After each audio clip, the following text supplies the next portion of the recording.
is Idodmg, and welcome back to the channel. In this Marvels Avengers, I want to talk about my early impressions after playing the closed beta on August 15th. I want to do a big shout out to Rexer for hooking me up with this. He's one of the Damage Crew community members, and he hooked me up with this beta friend code for Marvels Avengers, and I'm super thankful to you for allowing me to have a chance to get an early look at the game. With that in mind, let's go ahead and talk about what this game brings to the table, my thoughts on it, and if I think the game is something to keep an eye on and potentially spend $60 on. After trying multiple times to get some footage for the video and getting frustrated with not being able to progress past a certain point in the war table, and anyway, I decided to just use some footage for the stream for the rest of the video, so I hope that you don't mind that my voice doesn't sync up with the lips in the video, but that's why that's going on. This is going to be footage from the VOD over on Twitch. First things I want to talk about is the things that I enjoyed in my time with the game. I played for a few hours on a Saturday, and the gameplay and cutscenes are probably number one to me. The combat is alright. The game overall seems really fun at a glance. There is combos that you can learn. It's one of those things where it's not like super crazy combos, and it seems pretty easy to learn, but really hard to master, which is a positive thing in my mind. One thing I want to mention with that is the early game, when you're going through the tutorial and whatnot, for me at least, it was a little bit confusing and frustrating at times. I did decide to play on Brutal right out of the gate, which might have been my issue there after kind of giving it some more thought. Playing on Brutal was insanely brutal, and as hard as it was and frustrating at times, I actually don't regret it, because I really got to know Hulk really well with dying over and over and kind of learning his sequences and patterns and how to actually play the hero. But we'll go a little bit more in detail on that later in the video. Another system that Marvels Avengers brings to the table is skill trees. The skill trees caught me by surprise. I didn't expect to have so many different options with my character's build. I think there's about 4 different skill trees, from light attack, heavy attacks, ranged attacks, and then your ultimate type ability. You can kind of tweak all them in different ways. Each time you level up, you get a skill point. In the beta, the level cap is 15. Not sure what the level cap is going to be at release. Hopefully it's higher than that, so you can really tweak and make your superhero truly super. So the skill trees really caught me off guard. And another way that you can customize your character is through the items that you wear. This is a looter action RPG, so should not be a surprise that there's loot in the game. The items seem really interesting to hunt for. They have stats that you can get with different bonuses on the gear. And the game works around this kind of gear score item level type system. It's called power. So the higher power gear should be stronger than the lower power gear in theory. However, there are stats that you do and don't want based on which hero you're playing. So with having that power requirement, it kind of can block you out from certain gear. It could have a really high power, but maybe not the exact stats that you want. But the plus side of the system is you do have the option to upgrade items using materials that you found throughout the world. I'm one of those people where when I get a new item and I'm getting materials, I like to hoard up my materials for the high-end items. I don't like to boost my lobby level to low power items. So that was a little bit confusing to me, where I don't know if these materials are used later in the game. Should I hold on to them or just go ahead and use them? So playing on Brutal, once I got stuck, I just would upgrade my items to help me get past that little hump and over that hurdle. Another thing that I found really interesting in this game was post-story. If you know me, I'm not a huge lore guy. Story is not really my jam. I'm more about the end game builds, theory crafting, and pushing my character to its limits. So once you complete the game, you unlock the war table. I'll try to avoid spoilers as much as possible. You can do these strike missions, which are randomized maps with modifiers and randomized events and quests, and loot, of course. These strike missions appear to be up to 4 players. There is matchmaking in the game. It was a closed beta, so I didn't really think that I would matchmake with anyone, and I didn't find anyone to. But it seems like one of those game modes that it's really going to be more about having fun with friends. But these strike missions overall seem like they could be an interesting enough twist to carry the game for a few hours, especially with its high exploration being rewarding with loot and all the different fun events that you can come across. Now, that's all the great things that I could think about the game. I want to go ahead here and be a little bit critical of the game Instead of just telling you the good, I want to share a little bit of the bad. Some of the issues that I had personally with the game. The first thing I want to talk about is the story and making it to the end game and what that journey looks like. If you do what I did and you start and you play the game on Brutal, which I'll do if I actually get the game on launch because I find the game more fun that way. I like a nice challenge. But the way the story is set up is it introduces you to these characters and teaches you some of their base mechanics and ways that they play. Because there's different heroes through the game and they all have different play styles and mechanics, but they have one uniform thing that's really nice, and they all have the same key setup between light attacks, heavy attacks, ultimates, dodging, etc.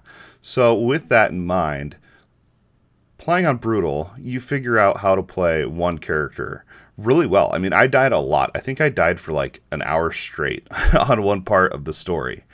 And I felt like I just mastered this character, and I wanted to keep playing that character after really learning its quirks and how to best utilize its tool set.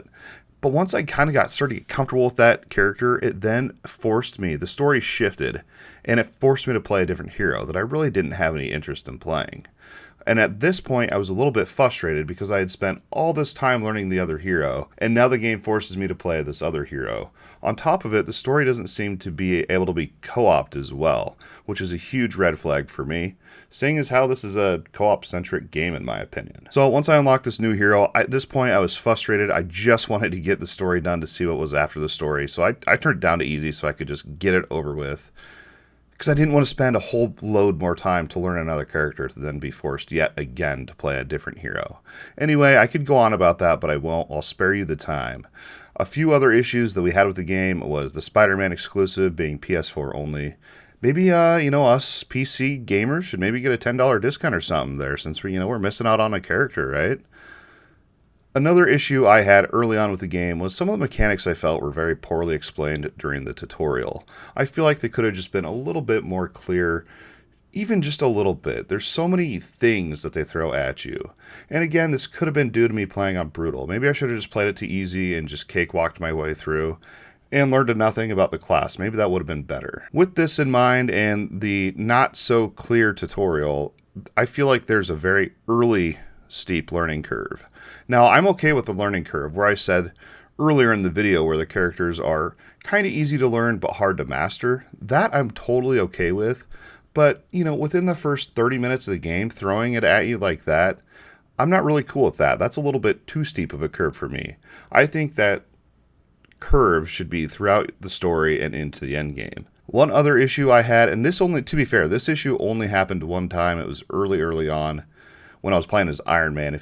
I got too far away from combat at one point because there's dudes shooting at me and I was trying to line aside them to be a little bit strategic.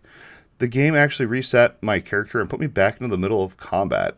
This felt really limiting and it just felt claustrophobic. Like they don't allow me to actually use the map like I want. That was a little bit frustrating, but luckily I only encountered that the one time. Hopefully that's not going to be a thematic thing throughout the game. In closing, now that I've shared the good, the bad, let's talk about my thoughts overall and just kind of summarize my playthrough and my time spent with Marvel's Avengers. As a reminder, I did play on Brutal, so all of this is going to be based on the fact that I was on the hardest difficulty in the game. The first few hours were very, very frustrating due to the very poor tutorial and explaining things. And again, this could just be me, but that's what I'm talking about here is my impressions. No one else's impressions. These are mine. And I would have liked just to have a little bit more time with the character once I had mastered it. Forcing the person to swap heroes just for the story feels really bad.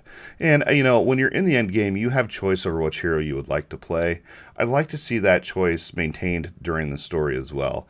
Even though the way the game is set up, it doesn't really cater for that type of playstyle, which I understand, and that's just part of the game, so that's something you need to consider if you're going to think about buying this one. I gotta say, man, as frustrating and as stressful as it was playing on Brutal and learning how to play Hulk, once I actually figured out his playstyle and how to use his mechanics correctly, the gameplay and combat felt really rewarding, and I felt like I had truly accomplished something great.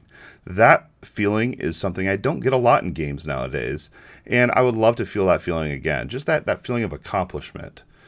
But the thing is, once I had mastered this Hulk and I felt like I was becoming a true badass, I had really ascended with this character, I thought, they forced me to play Mrs. Marvel. This felt really bad. I didn't want to learn the new hero. I kind of already rambled on about this, so I will spare you the time yet again. But That is the biggest issue I had with the game, is the force characters. Don't get me wrong, though. It's great to give the player options of characters to play and check out. And, maybe if you play on an easier difficulty, you can get more of a kind of a taste of each of the characters throughout the story, instead of having to master them all in order to progress.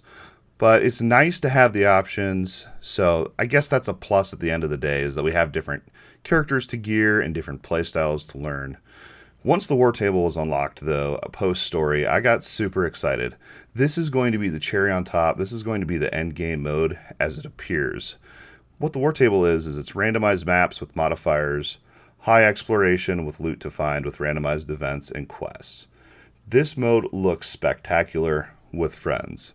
This whole game comes off to me as a game that you would want to play with friends, which is why it's odd to me that you cannot co-op the story. In closing, this game comes off to me as a very co-op friendly game. This is a game that I probably would not recommend for $60 currently. Unless if you have a group of buddies that you're going to go play with and you're all going to go in and go ham on the game together, definitely I would recommend it in that scenario. If you're not lucky enough to have that many friends that want to all co-op all the time with you, then, I probably wouldn't pay more than $30 or $40 for the game myself. That's just me personally and my play style. But we'll have to see what the game brings, how the launch goes, how post-launch support's going to be, and all of that. The end game strikes is definitely going to be the game mode that I'm most excited for. Lots to min-max, lots to gear, lots to learn, lots to do and explore and loot. That's what the game should be all about to me. Let's go ahead and scrap the story. Just have the war table mode, please, and I'll be happy. In all seriousness, this is the end of the review. I thank you guys so much for your time. I should put a number on this one. I'll go ahead and be generous. I'll give the game a 7 out of 10. As an early review, I know that there's an open beta next weekend. I do not intend to check that out. We'll just keep an eye on this thing, see how the release goes. $60 is a bit steep to play a game that I'm still a little bit iffy about. So I hope that this review was helpful and valuable, beneficial to someone out there. Let me know down in the comments if you guys had any questions, if you think maybe I missed anything, or anything you want to know more about. Please feel free to check out our links down below. Come have a chat with me on the Discord. Not only about Marvel's Avengers, but any ARPGs, MMORPGs, and just games in general. You guys are awesome. I thank you so much for your time, and we'll see you next time.